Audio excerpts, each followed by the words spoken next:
இன்றைக்கு நாம் பார்க்கிற ஒரு தேவ பிள்ளையின் வாழ்வு அன்னாள் பொருத்தனை பண்ணினவள். எல்லாரும் சேர்ந்து சொல்லலாமா? அன்னாள் பொருத்தனை பண்ணினவள். அல்லேலூயா. அன்னாளின் வாழ்விலிருந்து சில பாடங்களை நாம் கற்றுக்கொள்ளலாமாக. முதலாவது ஒரு காரியம், அன்னாளின் வாழ்வில் இருந்த குறைவு என்ன?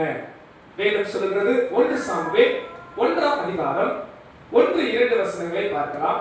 1 சாமுவேல், எப்ராயீம் மலை தேசத்தில் இருக்கிற சோப்பீம் என்னப்பட்ட ராமாதாயின் ஊரானாகிய ஒரு மனுஷன் இருந்தான். அவனுக்கு எல்கானா என்று பேர். அவன் எப்பிராயீமினாகிய சூப்புக்கு பிறந்த தோகுவின் குமாரனாகிய எலிகூவின் மகனான எரோகாமின் புத்திரன். அவனுக்கு 2 மனைவிகள் இருந்தார்கள். ஒருத்தி பேர் அன்னாள், மற்றவள் பேர் பெனினாள். பெனினாளுக்கு பிள்ளைகள் இருந்தார்கள், அன்னாளுக்கோ பிள்ளை இல்லை. ஆமென் சொல்லுங்க. அல்லேலூயா. அன்பானவர்களே, அன்னாளின் வாழ்விலிருந்து இன்றைக்கு நாம் சில பாடங்களை கற்றுக்கொள்ள போகிறோம். முதல் காரியம், அன்னாளின் வாழ்வில் காணப்பட்ட குறைவு என்ன? வேதம் சொல்கிறது அன்னாளின் கணவர் எல்கானா. எல்கானாவுக்கு 2 மனைவிகள் இருந்தார்கள் என்று வேதம் நமக்கு காண்பிக்கிறது. பெனினாள் என்கிற சகோதரிக்கு பிள்ளைகள் இருந்தார்கள். அப்படி என்றால் அநேக பிள்ளைகள் இருந்தார்கள். ஒன்றுக்கு மேற்பட்ட பிள்ளைகள் இருந்தார்கள். ஆனால் அன்னாளுக்கோ பிள்ளை இல்லை, ஒரு பிள்ளை கூட இல்லை. பெனினாளுக்கு ஒன்றுக்கு மேற்பட்ட பிள்ளைகள் இருந்தார்கள், அன்னாளுக்கோ பிள்ளை இல்லை. அன்பானவர்களே, அன்னாளின் வாழ்வில் காணப்பட்ட குறைவு மிக வேதனையான குறைவு. திருமணம் முடித்து பிள்ளை இல்லாதவர்களுக்கு பேசி பாருங்கள், உள்ளங்கள் எவ்வளவு வேதனைப்பட்டு எவ்வளவு காயப்பட்டிருக்கும் என்று தெரியும். நாங்கள் பலரை சந்தித்திருக்கிறோம், பலருக்காக ஜெபித்திருக்கிறோம், பலரோடு பேசி இருக்கிறோம். அவர்கள் வலி மிகுந்த வலியாயிருக்கும், மிகுந்த வேதனையாயிருக்கும். அதை பேசும்போதெல்லாம் அவங்க உள்ளங்கள் உடையத்தக்கதாக இருக்கும். குறைவு என்பது சாதாரணமானது அல்ல. இந்த அன்னாளின் குறைவு மிக தேவையான ஒன்று, எதிர்பார்க்கிற ஒன்று. எனக்கு ஒரு சந்தானம் வராதா, எனக்கு ஒரு பிள்ளை இல்லையா என்ற வேதனையோடு இருந்தார். அது மட்டும் இல்ல, இவளுக்கு பிள்ளை இல்லாத காரணத்தால் இவள் விசனப்பட்டவளாய் காணப்பட்டாள். 6ஆம் வசனம் நாம் வாசிக்கிறேன், கேளுங்கள். கர்த்தர் அவன் கற்பத்தை அடைத்தபடியினால் அவனுடைய சக்களத்தை அவள் துக்கப்படும்படியாக அவளை மிகவும் விசனப்படுத்துவாள். அவள் கர்த்தருடைய ஆலயத்துக்கு போகும் சமயத்தில் அவன் வருஷந்தோறும் அந்த பிரகாரமாக செய்வான்.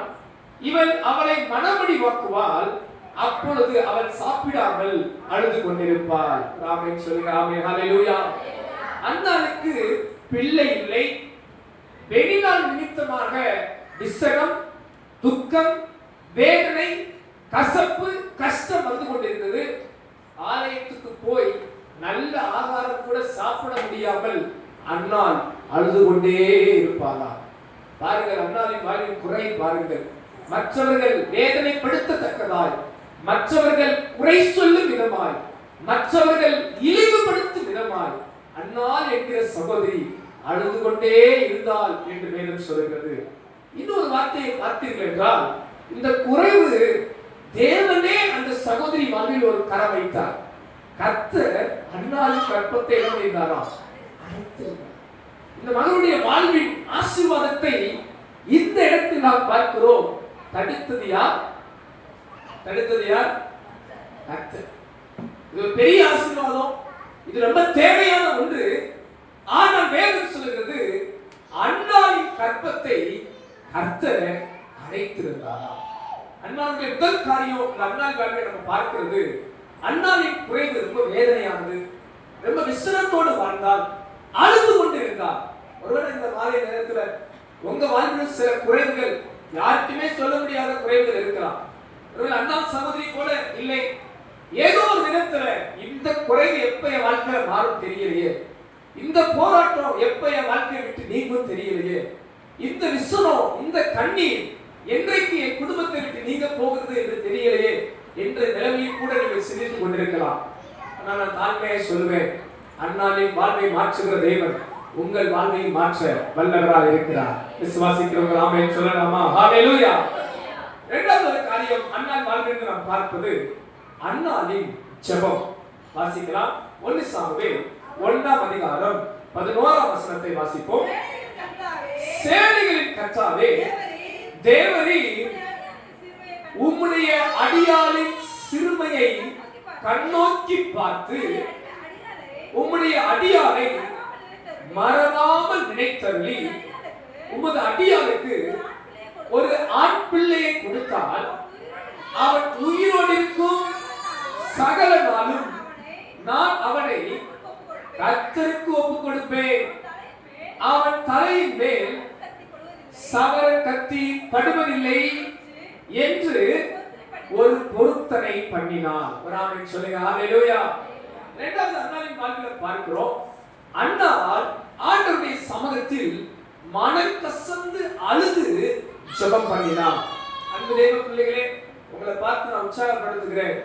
மனிதர் முன்பாக அழுவதை காட்டிலும் தேவன் முன்பாக அழுவது ஆசீர்வாதம். நீங்க மனுஷங்கிட்ட போய் கண்ணீர் விட்டு கதறி உங்க வேதனைகளை சொல்வதால் பிரயோஜனம் இல்லை. இந்த உலகம் இன்னும் உங்களை வேதனைப்படுத்துமே ஒழிய உங்களை ஒரு நாளும் ஆசீர்வதிக்க முடியாது. மனிதர்களால் ஆறுதல் வருவது தேவைதான். மனிதனின் ஒத்தாசையும் ஆறுதலும் ஆலோசனையும் தேவைதான். அது சம்பூர்ணப்படுத்தாது. அன்னாளின் வாழ்வில் பார்க்கிறோம். எல்கானா மிக நல்ல கணவன். எல்லாருக்கும் ஒரு பங்கு ஆசீர்வாதம் என்றால் அன்னாளுக்கு 2 பங்கு கொடுத்தான். ஆனாலும் அன்னாளை தேற்ற முடியவில்லை. அன்னாளின் குறைவை அவனால் நீக்க முடியவில்லை. அவள் மனிதன் பக்கத்தில் அழுவதை காட்டிலும் மனம் கசந்து தேவ சமூகத்தில் ஆலயத்தில் வந்து அன்னாள் அழுதாள். கரமையை திரளிலே சொல்லலாமா? அல்லேலூயா. அவன் அழுது அங்கே ஒரு அருமையான ஜெபத்தை ஏறெடுக்கிறார். ஆண்டவரே, எனக்கு நீ ஒரு ஆண் பிள்ளையை கொடுக்க வேண்டும். அவர் சொல்லுகிற ஜெபமே ரொம்ப அருமையான வார்த்தைகள். சேனைகளின் கர்த்தாவே, தேவரீர் உமது அடியாளின் சிறுமையை கண்ணோக்கி பார்த்து. ஆமென் சொல்லுங்க. அல்லேலூயா. உங்க குறைவை தேவ சமூகத்தில் வந்து சொல்ல வேண்டும். இந்த அன்னாள் சொல்கிறார், ஆண்டவரே, என் சிறுமையை கொஞ்சம் பாருங்கப்பா. நான் எப்படி சிறுமைப்படுத்தப்படுறேன். எனக்கு பிள்ளை இல்லைன்னு சொல்லி என்னை எப்படி அவமானப்படுத்துறாங்க, என்னை வேதனைப்படுத்துறாங்க, என்னை நிந்திக்கிறாங்க, என்னை விசனப்படுத்துறாங்க. என் சிறுமையை பாருங்க ஏசப்பா. தாழ்மையா சொல்றேன், உங்களை இந்த உலகம் சிறுமைப்படுத்தினா கர்த்தர் உங்களை மேன்மைப்படுத்த வல்லவராக இருக்கிறார். இந்த உலகம் உங்களை ஒடுக்க நினைத்தா கர்த்தர் உங்களை உயர்த்த வல்லவராக இருக்கிறார். இந்த உலகம் உங்களை மட்டும் தட்ட நினைக்கலாம், ஆனா தேவன் உங்களை தலையாக மாற்ற வல்லவராக இருக்கிறார். ஹalleluya. பார்வோன் இஸ்ரவேல் ஜனங்களை எவ்வளவு ஒடுக்கினானோ அவ்வளவாய் இஸ்ரவேல் ஜனங்கள் பெருகினார்கள். ஹalleluya சொல்லலாமா? அல்லேலூயா. தேவ பிள்ளைகளே, சாத்தானானவனோ இந்த உலகத்தில் எந்த எதிர் வல்லமைகளோ உங்களை ஒடுக்க வீழ்த்த நினைத்தால் கலங்காதீர்கள், ஜெபியுங்கள், நீங்கள் ஜெயம் பெறுவீர்கள். அவர்கள் உங்களை ஒடுக்க ஒடுக்க உங்களை தேவன் உயர்த்தி கொண்டே இருப்பார். அவர்கள் உங்கள் வாழ்வில் ஆசீர்வாதங்களை தடுக்க தடுக்க நீங்கள் பெருகிக் கொண்டே இருப்பீர்கள். உங்கள் மேல் தேவ ஆசீர்வாதம் இருப்பதால் உங்களை தேவன் உயர்த்த வல்லவராய் இருக்கிறார். விசுவாசிக்கிறவங்க நல்ல கரங்களை தட்டி ஆண்டவரை மகிமைப்படுத்தலாமா? அல்லேலூயா. நான் ஜெபித்தார், தேவரீர் உமது அடியாளின் சிறுமையை கண்ணோக்கி பார்த்து, அது மட்டுமல்ல அவர் ஆண்டவரிடத்தில் அழகாய் சொல்லுகிறார் பாருங்கள், உமது அடியாளை மறவாமல் நினைத்தருளி. சொல்லுங்க, மறவாமல் நினைத்தருளி. அல்லேலூயா.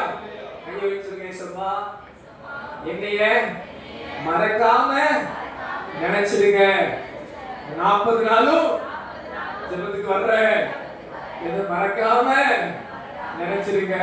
அல்லேலூயா. நான் சொல்றேன் பாருங்க, கண்ணீரை நீங்க மறக்க கூடாது.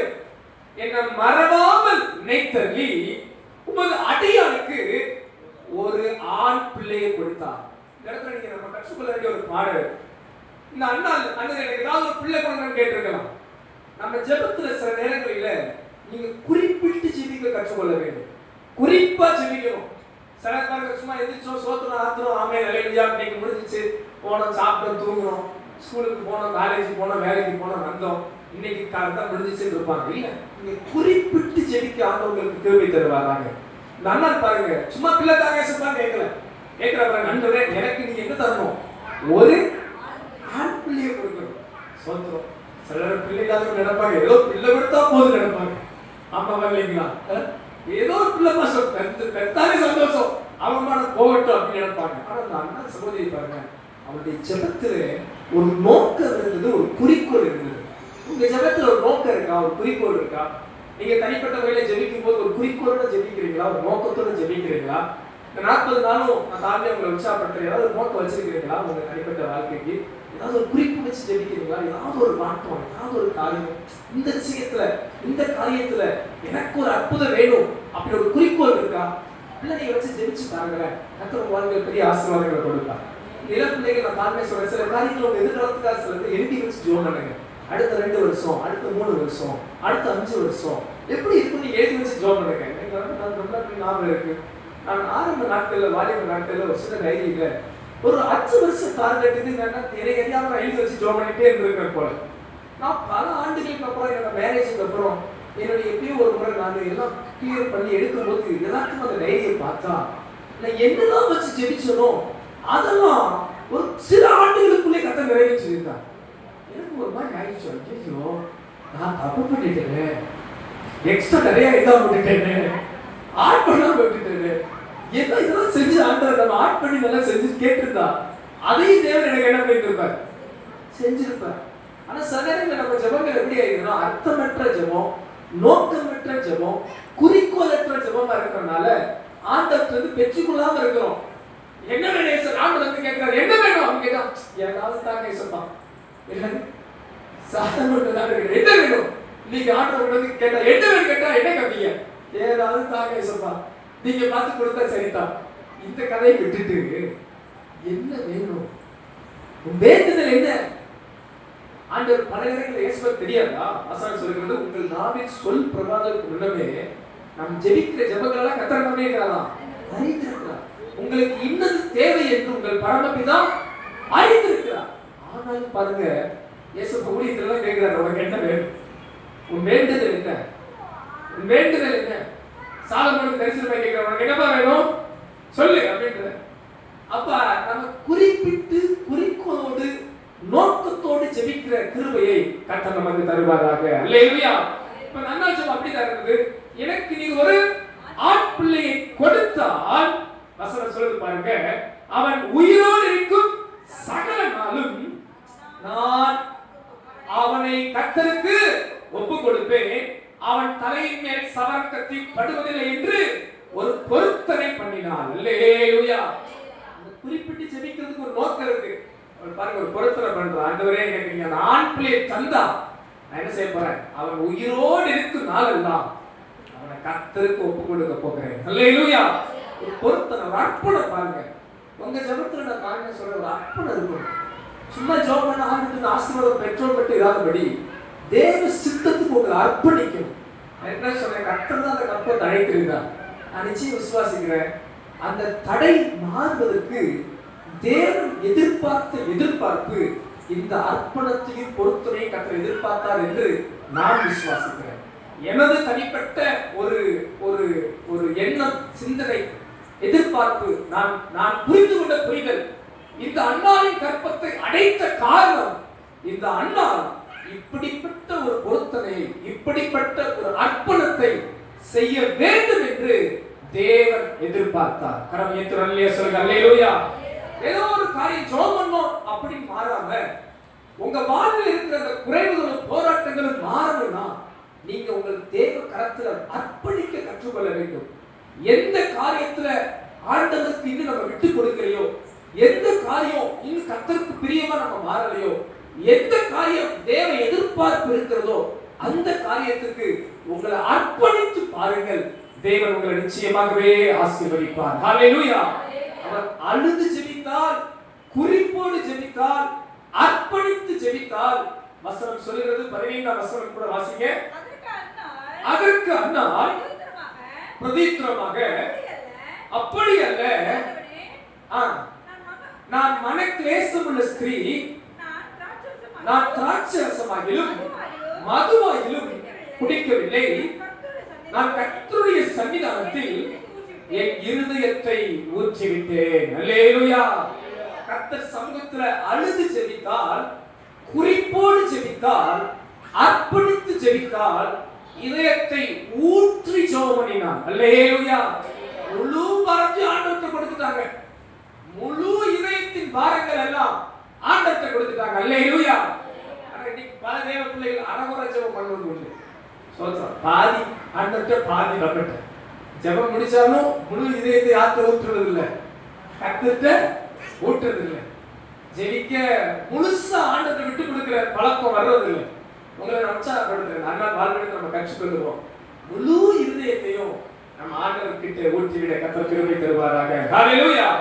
அது மட்டும் இல்ல, அண்ணன் ஜெபத்தில் நம்ம பார்க்கிற இன்னொரு காரியம் பார்த்தீர்கள் என்றால் 17ஆம் வசனம் இப்படியாக சொல்கிறது, அதற்கு ஏலி நீ சமாதானத்தோடே போ, இஸ்ரவேலின் தேவனிடத்தில் கேட்ட உன் விண்ணப்பத்தின்படி அவர் உனக்கு கட்டளையிடுவாராக என்றான். 18ஆம் வசனம், அப்பொழுது அவள் உம்முடைய அடியாளுக்கு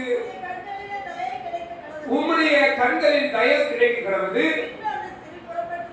பின்பு அந்த ஸ்திரீ புறப்பட்டு போய் போஜனம் செய்தார். அப்புறம் அவள் துக்கமுகமா இருக்கவில்லை. அல்லேலூயா. ஏலி பார்த்து சொல்றார் ஆசாரியர், அந்த பாஸ்டர் சொல்றார், கவலைப்படாத மாதிரி சமாதானத்தோடு போ, நீ ஜெபிச்ச ஜெபம் கேட்கப்பட்டது, சமாதானத்தோடு போ அப்படின்னு சொன்னையும் இவருக்கு ரொம்ப சந்தோஷம். நல்ல விசுவாசமா ஜெபிச்சனால வசனம் சொல்லுது, அப்புறம் அவள் துக்கமா இருக்கவில்லை. அல்லேலூயா. பக்கத்துல போய் பார்த்து கேட்குமா, நீங்க ஜெபிச்ச பின்னாடி சந்தோஷமா இருக்கீங்களா துக்கமா இருக்கீங்களா? அல்லேலூயா. அண்ணால் குறைவா இருந்துச்சு, கஷ்டமா இருந்துச்சு, ஜோம் பண்ணிட்டு செவலிட்டு எதிர்க்கும் போது சிரிச்சுக்கிட்டு சந்தோஷமா இருந்துச்சாங்க. நம்ம ஜெபிச்சு எதிர்க்கும் போது எப்படி எழுதிக்கிறோம்? கண்ணீரை தொடச்சிட்டு மறுபடியும் கொஞ்சம் கண்ணீரை வடிச்சிட்டு மறுபடியும் அழுதுட்டு குழப்பிட்டு அப்படி அல்லாதவர்களே, இந்த அண்ணால் விசுவாசம் உள்ள ஜெபம் எடுத்தார். என் தேவன் என் ஜெபத்தை கேட்டுட்டார், எனக்கு ஒரு அற்புதம் நடக்கும், என்னை கர்த்தர் ஆசீர்வதிப்பார், என் நிலைமையை மாற்றுவார், என் சூழலை மாறும் என்ற விசுவாசம் அண்ணாள் சகோதரிக்கு இருந்ததா அவள் அப்புறம் துக்கமா இருக்கவில்லை. கரங்களை சேர்த்து சொல்லலாம். அல்லேலூயா. இந்த நாட்கள் அவங்களை உற்சாகப்படுத்தி நான் சொல்கிறேன், நீங்கள் ஜெபித்துக் கொண்டிருக்கிற காரியத்துக்கு கர்த்தர் பதில் தர போகிறார். நீங்கள் ஜெபித்துக் கொண்டிருக்கிற காரியங்களுக்கு தேவன் அதிசயமான உத்தரவு கொடுப்பார். இனி நீங்கள் அந்த காரியத்தை குறித்து கலங்காதிருங்கள், இனி அந்த காரியத்தை குறித்து திகைக்காதிருங்கள், இனி அந்த காரியத்தை குறித்த அழுகையோ புலம்பலோ உங்களுக்கு வேண்டாம். கர்த்தர் ஏற்ற வேளையில பதில் தர போகிறார். விசுவாசிக்கிறவங்க கரங்களை தட்டி அப்பாவுக்கு நன்றி சொல்லலாமா? ஹல்லேலூயா, ஹல்லேலூயா, ஹல்லேலூயா. அன்னாளின் வாழ்வில் நாம் பார்த்து வருகிற காரியங்கள், முதலில் நாம் பார்த்தோம் அன்னாளின் வாழ்வில் இருந்த குறைவு, இரண்டாவது நாம் பார்த்தோம் அன்னாளின் வாழ்வில் அவள் நேரிட்ட ஜெபம், கடைசியாக ஒரு காரியம் அன்னாள் வாழ்வில் ஆண்டவர் செய்த அற்புதம். வாசிக்கலாம். 1 சாமுவேல் 1ஆம் அதிகாரம் 19ஆம் வசனத்திலிருந்து வாசிப்போம்.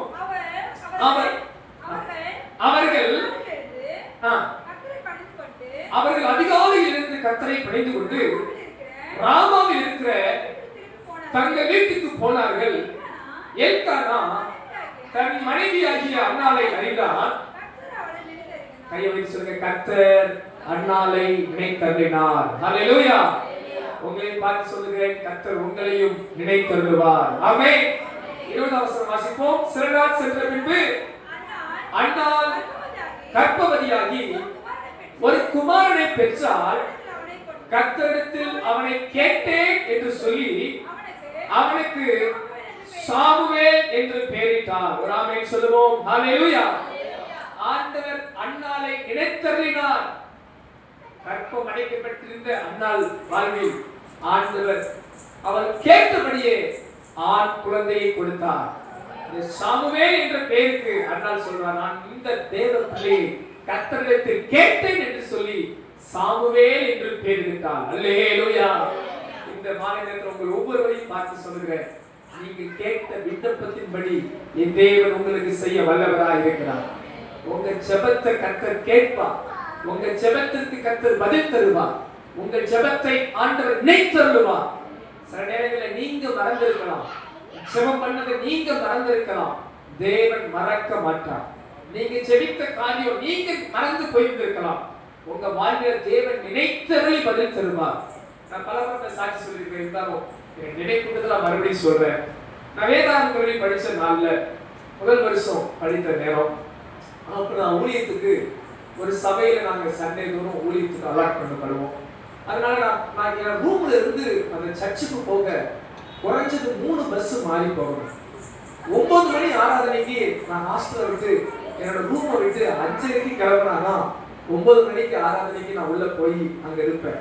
இன்னைக்கு 9 மணி ஆராதனைக்கு 8 மணிக்கு காலையா எழுந்திரிச்சு சரி இப்போ 9 ஆகிறேன்னு சொல்லி மெதுவா பல்லு வரைக்கும் மெதுவா குளிச்சுட்டு இப்பதான் 9 மணி ஆகும், இப்பதான் பாஸ்டர் ஆரம்பிச்சு பண்ணுவார், சரி போகலாம் அப்படின்னு சொல்லி நல்லா சாப்பிட்டுட்டு ரிலாக்ஸ் ஆகிட்டு சரி இப்போ 9:30 ஆயிருக்கு, இதோட 2 பாட்டு முடிஞ்சிருக்கும், சரி மெதுவா போவோம் அப்படின்னு சொல்லி கூல் ஆகி வர்ற தேவ பிள்ளைகள் அடைகள் இருப்பாங்க.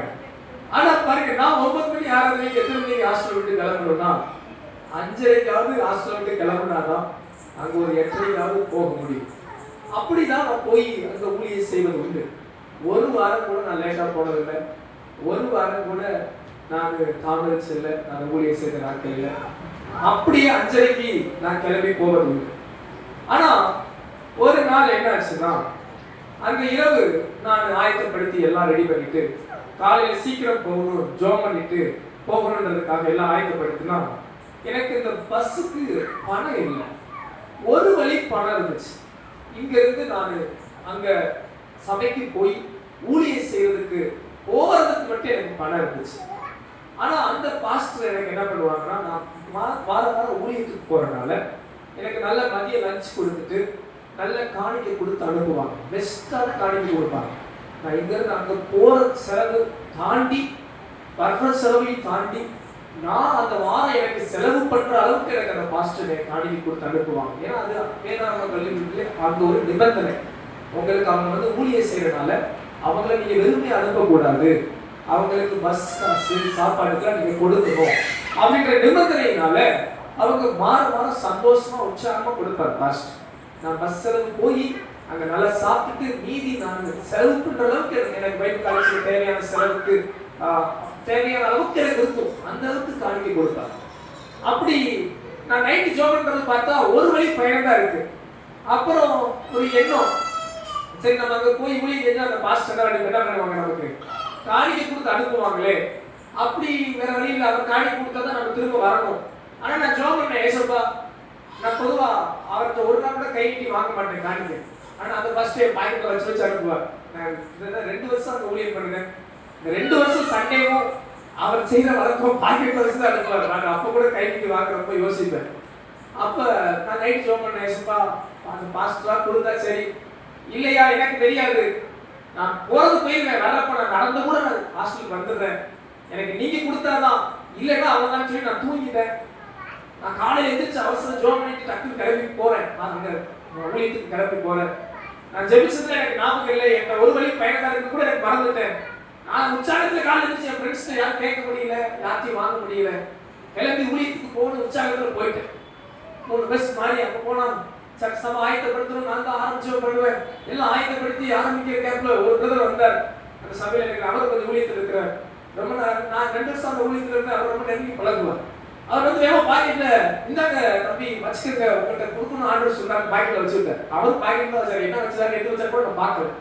சரி ஏதோ வச்சிருக்காருப்பா சோத்திரம் அப்படின்ட்டு ஒரு நாள் அந்த மனுஷன் கொடுத்தது கிடையாது. ஆனா அன்னைக்கு பார்த்து பாக்கெட்ல வச்சுட்டேன், சோத்திரம் கட்ட நல்லவன் அப்படின்ட்டு நம்ம எல்லாம் முடிஞ்சிச்சு. ஆராதனை ரொம்ப சூப்பரா முடிஞ்சிச்சு. பாஸ்டர் வீட்டுக்கு போனோம், நல்லா சாப்பிட்டோம். என்னைக்கும் அந்த பாஸ்டர் என்னைய காணிக்கை கொடுக்காம அனுப்பாதவர் அன்னைக்கு பார்த்து தம்பி போயிட்டு வாங்கிட்டார். எப்படி இருக்கும் பாருங்க, என்கிட்ட காசே இல்லை, பாக்கெட்ல 0 பேலன்ஸ், வர்ற காசெல்லாம் செலவு பண்ணிட்டேன். நான் அவர் கொடுத்தா சரி, நானே கேட்க மாட்டேன் ஏசப்பா, இல்லைன்னா திரும்ப நடந்தே வந்துருவேன் அப்படின்னு ஜோம் பண்ணிட்டு வந்திருக்கேன். வர்ற காசெல்லாம் செலவாயிடுச்சு, இப்போ பணமே இல்லை. அவர் பார்க்குற ஒரு செகண்ட், சரி தம்பி போயிட்டு வாங்கிட்டார். நானும் சரிங்க பாஸ்டர் ஸ்தோத்திரம் அப்படின்ட்டு அவர் வீடு 3 மாடி ஃப்ளாட்ல நான் அப்படியே இறங்கி கீழே வர்றேன். படியில் வர்றப்பே என்னன்னு என்னைக்கு மறக்காத ஒரு பாஸ்டர் இன்னைக்கு என்ன பண்ணிட்டாரு, மறந்துட்டாரு அப்படின்ட்டு இந்த ஒரு சின்ன ஒரு நம்பிக்கை, மனுஷங்க நம்பிக்கை. சரி ஒரு பிரதர் பாக்கெட்ல வச்சாரு, அது என்ன இறங்கி பார்ப்போம் அப்படின்னு சொல்லி ரோட்டுக்கு வந்துட்டு பாக்கெட்டை தொட்டி தலையிருப்பாங்க, என்ன வச்சாருன்னு பார்ப்போம். எடுத்து பார்த்தா காணிக்கை வச்சிருந்தார். காணிக்கை நான் எடுத்து எண்ணும் போது ஆண்டவர் என்கிட்ட பேசுறாரு, ஆவியானவர் உள்ளத்துல பேசுறாரு. அந்த பாஸ்டர் கொடுக்கிறத காட்டில வாரம் ரெட்டிப்பான தொகை இருந்துச்சு. அந்த பாஸ்டரே எனக்கு தாராளமா கொடுப்பாரு. அந்த பாஸ்டர் கொடுக்கறத காட்டிலும் ரெட்டிப்பான தொகை காணிக்க இருந்துச்சு. அப்ப ஆண்டவர் என்னோட பேசுறார், நேற்று இரவு நீ ஜெபம் பண்ண மறந்துட்டியா? உனக்கு ஒரு வழி பயணம் தான் இருக்குன்னு சொன்னேன். அந்த பாஸ்டர் கொடுத்தாதான் நான் வர முடியும்னு சொன்னேன். இல்ல இல்ல, அந்த பாஸ்டர் கொடுக்கறதுனால நீ ஊழியம் செய்யல, அந்த பாஸ்டர் கொடுக்கறதுனால நீ நல்லா இருக்க நினைக்காத. உன் தேவையை கொடுக்கிற நான் இருக்கிறேன், உன்னை நான் கைவிட மாட்டேன் என்று சொன்னார். நடு ரோட்டில் நான் நின்று அழுகிறேன். நடு ரோட்டில் நான் கண்ணீர் வச்சு கொண்டிருந்தேன். உள்ளத்தில் ஆண்டவர் பேசின அந்த வார்த்தைகளை கத்தரை துடிச்சேன். நான் தெரியாம நினைச்சிட்டேன், பாஸ்டர் எனக்கு கொடுத்தான்னு நினைச்சிட்டேன். இல்லை இல்லை இல்லை, என்னை மறக்காம என் தேவன், என் தேவையை சந்திக்கிற ஆண்டவர் என்னை ஏற்ற நேரத்தில் எனக்கு தருகிறார் என்பதை அந்த அடித்தளத்தை ஆவியானவர்களுக்கு கற்றுக் கொடுத்ததுக்காக நான் கர்த்தரை துதிக்கிறேன். அல்லேலூயா. இந்த மாதிரி சாட்சியை சொல்ற நோக்கம் என்னன்னா, உங்க ஜெபத்தை நீங்க மறந்திருக்கலாம், நீங்க அதை நினைச்சு கூட பார்க்க மறந்திருக்கலாம். கர்த்தர் உங்க கண்ணீரெல்லாம் துருத்தியில் வைத்து ஏற்ற வேளையில் பதில் தருவார், ஏற்ற வேளையில் பலன் தருவார். அல்லேலூயா. இந்த அண்ணனுடைய ஜெபத்தை கர்த்தர் அப்படியே கேட்டு ஒரு ஆண் குழந்தையை கொடுத்தார், சாமுவேலை தந்தார். உங்களுக்கு உங்க ஜெபத்தை கர்த்தர் அப்படியே கேட்டு அற்புதம் செய்வார். ஆமென். நன்னாலும் பாருங்க, நல்ல தேவன் பிள்ளை தான் செஞ்ச பொருத்தனையின்படியே, வசனம் 28 வசனம் சொல்லுகிறது, தான் செய்த பொருத்தனையின்படி அவன் என்ன பண்றானா, ஆகையால் அவன் கர்த்தருக்கென்று கேட்டபடியினால் அவன் உயிரோடு இருக்கும் சகல நாளும் அவனை கர்த்தருக்கே ஒப்பு கொடுக்கிறேன் என்றால் அங்கே கர்த்தரை பணிந்து கொண்டான். அல்லேலூயா. சாமுவேல் பால் மறந்த உடனே ஆலயத்துல கொண்டு வந்து அண்ணா விட்டுட்டான். எத்தனை பேர் ஆமென் சொல்றீங்க? ஆமென். செஞ்ச பொருத்தனையில தீர்மானத்துல அண்ணா உறுதியா இருக்காங்க. சில தேவ பிள்ளைகள் அவங்களுக்கு காரியம் நடக்கிற வரைக்கும் ஆண்டவர்கிட்ட அடிச்சு விட்டுருவாங்க. மனுஷங்கிட்ட சொல்ற போய் பத்தாதுன்னு ஆண்டவர்கிட்ட நம்பிடுவாங்க, அடிச்சு விட்டுருவாங்க. பாருங்க ஏசப்பா, இது நடக்கட்டும் பாருங்க, அது நடக்கட்டும் பாருங்க, நல்லா அடிச்சு விட்டுருவாங்க. அடுத்து ஆண்டவர் மறக்க மாட்டாரு, நம்ம மறக்கிற ஆளுக்கு நம்ம மறந்துடுவோம். ஆனா நந்தாள் சகோதரி அப்படி அல்ல. நான் செய்த பொருத்தனை சாதாரணமான பொருத்தனை இல்ல. நம்மளா இருந்தா குழந்தை பிறந்தா பையனை பார்த்தா சிரிப்பு பார்த்தாலையும் வேண்டாம் வேண்டாம், இன்னொரு பிள்ளை பிறந்தா பார்த்துக்கலாம் அப்படின்னு நினைச்சிருவோம். இல்லாட்டி இதுக்கு பதில் ஏதாவது ஈடு கொடுக்க முடியுமான்னு பார்ப்போம். சரி, சாமிகளுக்கு பதிலா வேற ஏதாவது கொடுத்து ஆண்டவர் ஏதாவது ரைஸ் பண்ணிடலாமா, ஏதாவது ஒரு காம்ப்ரமைஸ் பண்ணிடலாமா அப்படின்னு ஏதாவது ஐடியா இருந்தா யோசிச்சு பார்ப்போம். நல்ல சகோதரி பாருங்களேன், நாம் எடுத்த அந்த தீர்மானத்துல பொருத்தனையில உண்மையாக இருந்தார், அப்படியே போய் விட்டால் பாருங்க. அன்பான தேவ பிள்ளைகளை நான் தானே சொல்றேன், நீங்க தேவனுக்கு எடுக்கிற சில தீர்மானங்களை செய்யுங்க, 100% செய்யுங்க. கர்த்தர் எதிர்பார்ப்பார். அந்த நிமித்தம் உங்களுக்கு தேவன் ஒரு பெரிய ஆசீர்வாதம் வச்சிருக்கிறார். ஒரு தீர்மானம் பண்ணிட்டாங்க, பின்வாங்காதீங்க, அதுல என்னடாதீங்க, அந்த தீர்மானத்தின்படி நிறைவேற்றுங்க. கர்த்தர் உங்களுக்கு அதற்கேற்ற பிரதிபலனை தருவார். வசனம் சொல்லுது பாருங்க, 2ஆம் அதிகாரம் 20-21 வசனம் நம்ம ஜெபித்து முடிக்க போகிறோம். நான் எல்லாம் சேர்ந்து வாசிப்போமா? 2ஆம் அதிகாரம் 20-21 வசனம் சேர்ந்து வாசிங்க. ஏலி எல்கானாவையும் அவன் மனைவியையும் ஆசீர்வதித்து, இந்த ஸ்திரீ கர்த்தருக்கென்று ஒப்பு கொடுத்ததற்கு பதிலாக கர்த்தர் உனக்கு அவளாலே சந்தானம் கட்டளையிடுவாராக என்றான். அவர்கள் தங்கள் ஸ்தானத்திற்கு திரும்ப போய்விட்டார்கள். அப்படியே கர்த்தர் அன்னாளை கடாட்சித்தார். அவள் கற்பம் தரித்து 3 குமாரரையும் 2 குமாரத்திகளையும் பெற்றால். சாமுவேல் என்னும் பிள்ளையாண்டான் கர்த்தருடைய சன்னதியில் வளர்ந்தான். அல்லேலூயா. கொடுத்தது 1, கிடைச்சது 5. சொல்லுங்க, கொடுத்தது 1, கிடைச்சது 5. ஆனா நம்ம ஆட்கள் 1 மேலதான் குறியா இருப்பாங்க. 1 பறிச்சு பாக்கெட்ல வச்சுக்கணும், 5 கிடைக்காதடி பரவாயில்ல நினைச்சுக்குவாங்க. ஏலி சொல்றாரு பாருங்க, ஆண்டவரே எங்க அண்ணா சாமுவேலை கொடுத்துட்டனால இவளுக்கு நீங்க தரணும் ஏசப்பா. பாருங்க ஏசப்பா, ஆண்டவர் பாருங்க, 1 மகளை கொடுத்த உனக்கு 5 தரேன்னு சொல்லி 3 குமாரர் 2 குமாரத்திகள் பிள்ளையே பெறாத மலடின்ற என்று சொல்லப்பட்ட அவளுக்கு கர்த்தர் ஏராளமான பிள்ளைகளை தந்து ஆசீர்வதித்தார். அல்லேலூயா. அந்த மாலை நேரத்தில் எல்லாரையும் உற்சாகப்படுத்துகிறார். அண்ணால் ஒரு பொருத்தனை செய்தவர். அண்ணாளுடைய குறைவு இருந்ததுதான், வேதனை இருந்ததுதான், கண்ணீர் இருந்ததுதான். ஆனால் அண்ணால் ஜெபம் பண்ணினா. நீங்களும் நல்ல ஜெபம் பண்ணுங்க. அன்னாலை கர்த்தர் ஆசீர்வதிப்பார். இங்க இருக்கிற ஒவ்வொருவரையும் கர்த்தர் ஆசீர்வதிப்பார். உங்க ஜெபங்களை கர்த்தர் கேட்டு உங்களை ஆசீர்வதிப்பார்.